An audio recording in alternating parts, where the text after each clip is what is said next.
Alrighty, boys, we're back. Listen, we're going to check out the coat of arms. This is kind of like the character creation part of Manor Lords. Whenever you create a new game, you get to choose a portrait, a name, and your coat of arms. This thing right over here, right? And there's a lot of stuff you can actually customize it with.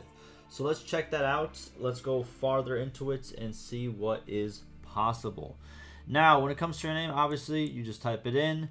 For your portraits, you can choose one of 9. The thing is, whenever you go into third person in the game, it's always going to be this guy. Whatever your portrait is doesn't actually change, like, who you are in third person whenever you try to walk around your town. Which I think they should change and make like a walkable character for all 9. That would be kind of cool. But now let's go to the coat of arms. So the coat of arms, there's a couple of features here, right? So first you have the setup. You can have like the plain, what's it called, where you only have the symbol and then you have the background. Then you have a split one. Now whenever you split, when it comes to the coat of arms, what's called, then you can actually choose the design on each side now. So since it's split into 2 sides, you have field A right here, which has this. Then you go to field B, and I could put, let's say, for example, this horse, and it's going to be right there. And I could change the background colors you can see right over here. Not the background color, the background pattern. And also, right over here, we have colors. And as you can see for the coat of arms, let's just go through them real quick.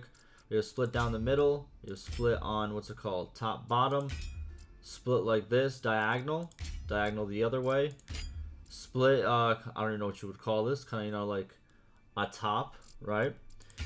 We have split this way, holy, like this, like that. I'm just going to keep saying like this, like that.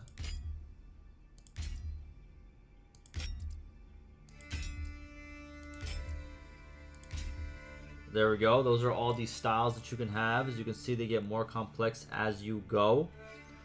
And obviously for all of these, the more you split it up, obviously then you have all the other sections that you can change.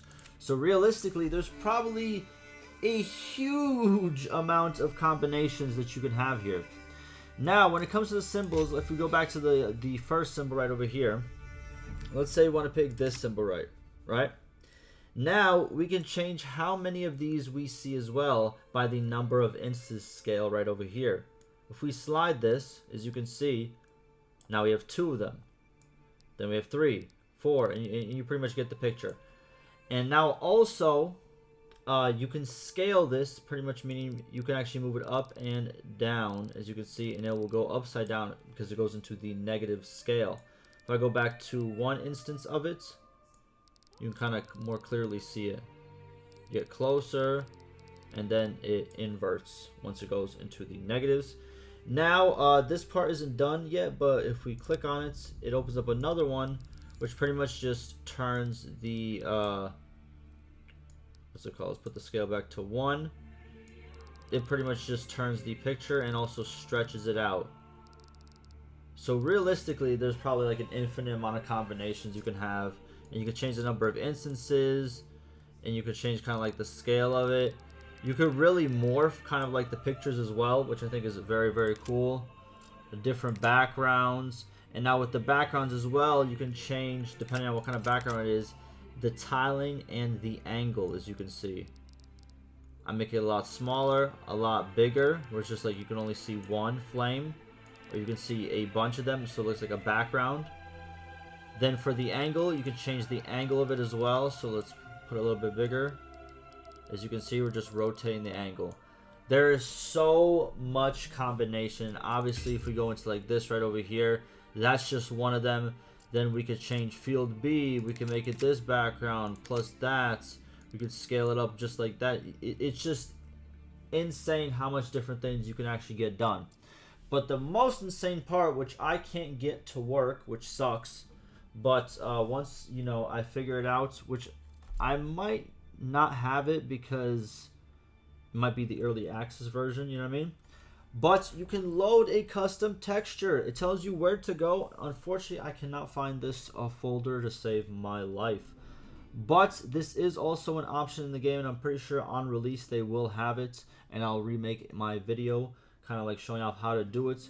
But pretty much you can import pictures and put it as, let's say for example you wanted to put a picture here, here, here, and here. You can do that. And then also you can save your coat of arms if you ever have one that you thought is pretty cool for your next playthroughs. So I think, listen, I think it's pretty solid. I like it. Literally the only thing that would make this even more crazier is if we can drag the symbol with our mouse. If you let us drag the symbol with our mouse, if there's like, for example, if there's only one instance, let us drag the symbol with our mouse. If you can do that, it would be insane.